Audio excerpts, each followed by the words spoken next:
Hello friends, എല്ലാവർക്കും degree ഹെൽപ്പറിലോട്ട് സ്വാഗതം. 5th സെമസ്റ്ററിലെ Indian history 3 previous question paper discuss ആണ് ഇന്നത്തെ ക്ലാസ്. അപ്പോൾ ഇതുമായി ബന്ധപ്പെടുത്തിയിട്ടുള്ള മറ്റ് ക്ലാസ്സസ് നമ്മുടെ ചാനലിൽ നോക്കിയാൽ കിട്ടുന്നതാണ്. അപ്പോൾ അതിൻ്റെ ലിങ്ക് ഞാൻ കമൻറ്റ് ബോക്സിലോ അല്ലെങ്കിൽ ഡിസ്ക്രിപ്ഷൻ ബോക്സിലോ കൊടുക്കാം കേട്ടോ. അപ്പോൾ ഇന്നത്തെ ക്ലാസ് എന്ന് പറയുന്നത് ക്വിറ്റ് ഇന്ത്യ മൂവ്മെൻറ്റ് എന്നാണ്.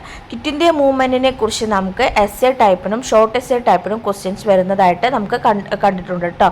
അതായത് പ്രീവിയസ് ക്വസ്റ്റ്യൻ പേപ്പർ നോക്കുന്ന സമയത്ത് നമുക്കത് കാണാൻ പറ്റുന്നുണ്ട്.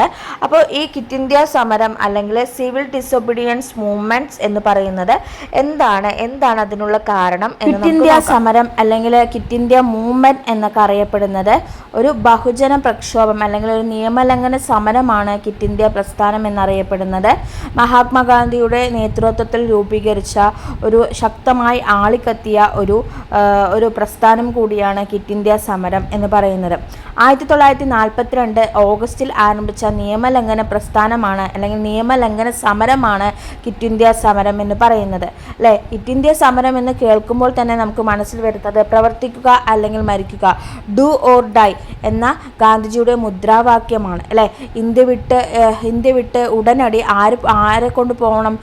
ബ്രിട്ടീഷുകാർ പോകണം. അതായത് ഇന്ത്യക്ക് ഉടനടി സ്വാതന്ത്ര്യം നൽകുക, ഇന്ത്യ വിട്ട് ആര് പോവുക? ബ്രിട്ടീഷുകാർ പോവുക എന്നതായിരുന്നു. അപ്പോൾ ഈ ഒരു കാരണം അല്ലെങ്കിൽ ഈ ഒരു ക്വിറ്റ് ഇന്ത്യ പ്രസ്ഥാനത്തിലേക്ക് നയിച്ച കാരണങ്ങൾ എന്ന് പറയുന്നത് ഒന്ന് ക്രിപ്സ് മിഷൻ്റെ പരാജയമാണ്. ക്രിപ്സ് മിഷൻ എന്ന് പറയുന്നത് നമുക്കറിയാം 1939 ഈ കാലഘട്ടത്തിൽ രണ്ടാം ലോക മഹായുദ്ധ നടക്കുകയാണ്. അപ്പോൾ ബ്രിട്ടന് ആരുടെ പിന്തുണ വേണ്ടി വന്നിരുന്നു? നമ്മുടെ ഇന്ത്യയുടെ പിന്തുണ വേണ്ടി വന്നിരുന്നു. അപ്പോൾ ഇന്ത്യയുടെ പിന്തുണ ആവശ്യപ്പെട്ടുകൊണ്ട് ഒരു ദൗത്യ സംഘത്തെ നമ്മുടെ ഇന്ത്യയിലേക്ക് അയച്ചിട്ടുണ്ടായിരുന്നു ബ്രിട്ടീഷുകാർ. അതാണ് സ്റ്റാൻഡേർഡ് ക്രിപ്സ് ഒക്കെ ഉള്ള ഒരു ദൗത്യ സംഘത്തെ അയച്ചിട്ടുണ്ടായിരുന്നു. അപ്പോൾ അതിൽ പറയുന്ന കാരണങ്ങൾ എന്ന് പറയുന്നത് നമ്മളുടെ ഇന്ത്യൻ ഭരണഘടനാപരമായിട്ടുള്ള അല്ലെങ്കിൽ ഇന്ത്യയിലുള്ള പ്രശ്നങ്ങൾ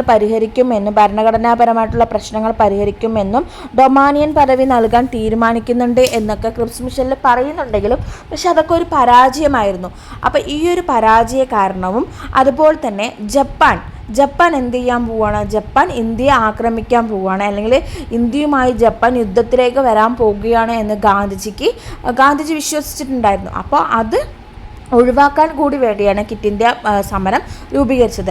അതെങ്ങനെ ഒഴിവാക്കാനാണ്? അതായത് ബ്രിട്ടീഷുകാർ ഇന്ത്യയിൽ ഉള്ളത് കൊണ്ടാണ് ജപ്പാൻ ഇന്ത്യയുമായി യുദ്ധം നടത്താനായിട്ട് തീരുമാനിക്കുന്നത് എന്ന് ഗാന്ധിജി വിശ്വസിക്കുകയും അപ്പോൾ ആദ്യം ഇവിടെ നിന്ന് ആരെ പറഞ്ഞയക്കണം? ബ്രിട്ടീഷുകാരെ പറഞ്ഞയക്കണം. അപ്പോൾ നമ്മുടെ ഇന്ത്യയെ രക്ഷിക്കാനാകുമെന്നും ആര് വിശ്വസിച്ചിരുന്നു? ഗാന്ധിജിയും ഗാന്ധിജിയുടെ അനുയായികളും വിശ്വസിച്ചിരുന്നു. അങ്ങനെ 1942 ബോംബെ സമ്മേളനത്തിൽ വെച്ചിട്ട്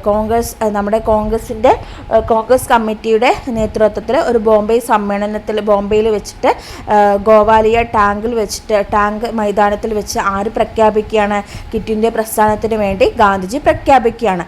പ്രവർത്തിക്കുക അല്ലെങ്കിൽ മരിക്കുക അല്ലെങ്കിൽ ഭാരത് ചോഡോ ആന്തോളൻ അല്ലെങ്കിൽ ഓഗസ്റ്റ് വിപ്ലവം എന്നൊക്കെ ഇതിനെ അറിയപ്പെടുന്നുണ്ട്. അങ്ങനെ ഇതിനെ ആഹ്വാനം ചെയ്യുകയും നല്ല രീതിയിലുള്ള ജനപിന്തുണകളൊക്കെ നേരിടുകയും ചെയ്തു. അപ്പോൾ ഗാന്ധിജി എല്ലാ രീതിയിലും എല്ലാ സമരത്തിലും അല്ലെങ്കിൽ എല്ലാ പ്രതിഷേധത്തിലും ആഗ്രഹിക്കുന്നത് പോലെ തന്നെ അഹിംസാപരമായിട്ട് കൊണ്ടുപോകാനായിട്ട് ഗാന്ധിജി ആഗ്രഹിക്കുന്നുണ്ട്. പക്ഷേ ഇവിടെ എന്താണ് സംഭവിക്കുന്നതെന്ന് വെച്ചാൽ ഈ ഫോർവേഡ് ബ്ലോക്കിൽ ഉണ്ടല്ലോ, അതായത് നമ്മുടെ സുഭാഷ് ചന്ദ്രബോസിൻ്റെ നേതൃത്വത്തിലുള്ള ഫോർവേഡ് ബ്ലോക്കും അതുപോലെ തന്നെ ചെറിയ ബഹുജന പ്രസ്ഥാനങ്ങളായ അഖിലേന്ത്യാ കിസാൻ സഭ എന്നിവയൊക്കെ തന്നെയും കോൺഗ്രസിൻ്റെ അനുബന്ധ പ്രവർത്തനങ്ങളിൽ വിപ്ലവകരമായ പ്രവർത്തനങ്ങളും പ്രതിഷേധങ്ങളും നടത്തി.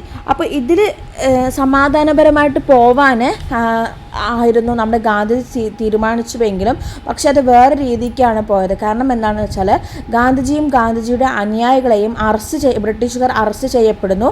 അപ്പോൾ ഇതിനെ ശക്തമായി പോരാടിക്കൊണ്ട് നല്ല രീതിയിൽ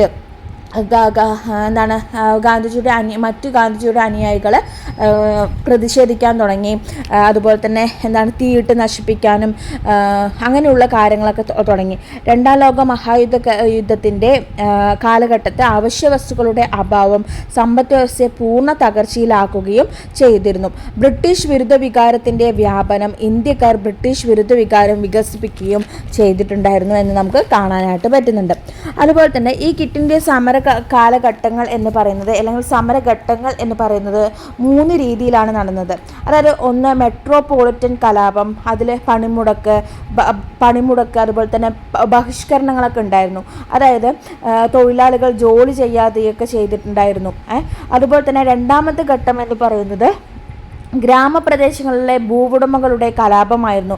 റെയിൽവേ സ്റ്റേഷൻ, ട്രാക്കുകൾ, വൈദ്യുത തൂണുകൾ, അങ്ങനെയുള്ള സംഭവങ്ങളൊക്കെ തന്നെ ആക്രമിക്കുക, വൈദ്യുത ലൈനുകൾ, ടെലിഫോണ്, അതൊക്കെ ആക്രമിച്ച് അതിനെ നശിപ്പിക്കുക എന്നുള്ള രീതിയിലും, പിന്നെ അതുപോലെ തന്നെ അഭയകേന്ദ്രങ്ങളിൽ ദേശീയവും സമാന്തരവുമായ സർക്കാരുകളുടെ രൂപീകരണം, അങ്ങനെയുള്ള കാര്യങ്ങളിലൊക്കെയാണ് ക്വിറ്റ് ഇന്ത്യ സമരഘട്ടങ്ങൾ രൂപീകരിച്ചത്. അതായത് നല്ല രീതിയിലുള്ള ഒരു ബഹുജന പ്രക്ഷോഭമായിട്ട് എവിടെ ബ്രിട്ടീഷുകാർ എന്ത് തുടങ്ങി വെച്ചോ അതിനൊക്കെ ആക്രമിച്ച് കീഴടക്കാനും അല്ലെങ്കിൽ അതിനൊക്കെ നശിപ്പിക്കാനും നമ്മുടെ ഇന്ത്യൻ ജനതകൾ തീരുമാനിച്ചു.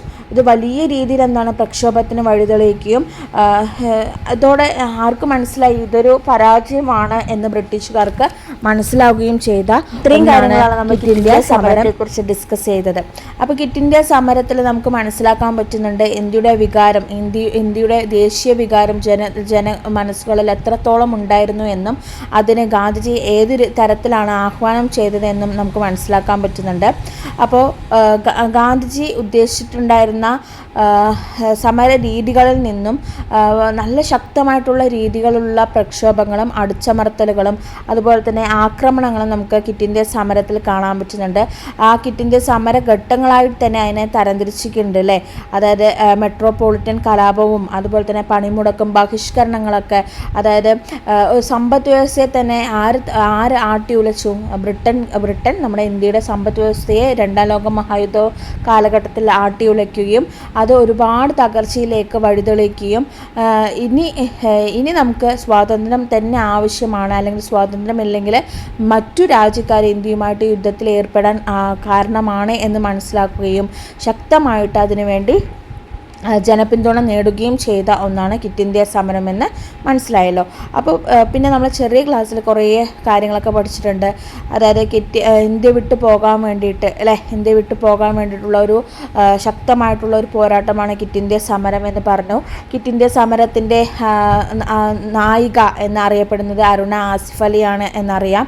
അപ്പോൾ അങ്ങനെയുള്ള പോയിൻറ്റ്സ് കൂടി നമ്മൾ ഇതിൽ ഇൻക്ലൂഡ് ചെയ്തിട്ട് എഴുതാൻ നോക്കുക. അപ്പോൾ ഇത്രയും കാര്യങ്ങളാണ് ക്വിറ്റ് ഇന്ത്യ സമരത്തെക്കുറിച്ച് നമുക്ക് ഡിസ്കസ് ചെയ്യാവുന്നുള്ളത്. അപ്പോൾ ഇതുമായി ബന്ധപ്പെടുത്തി എന്തെങ്കിലും സംശയങ്ങളുണ്ടെങ്കിൽ കമൻറ്റ് ബോക്സിലൂടെ അറിയിക്കുക.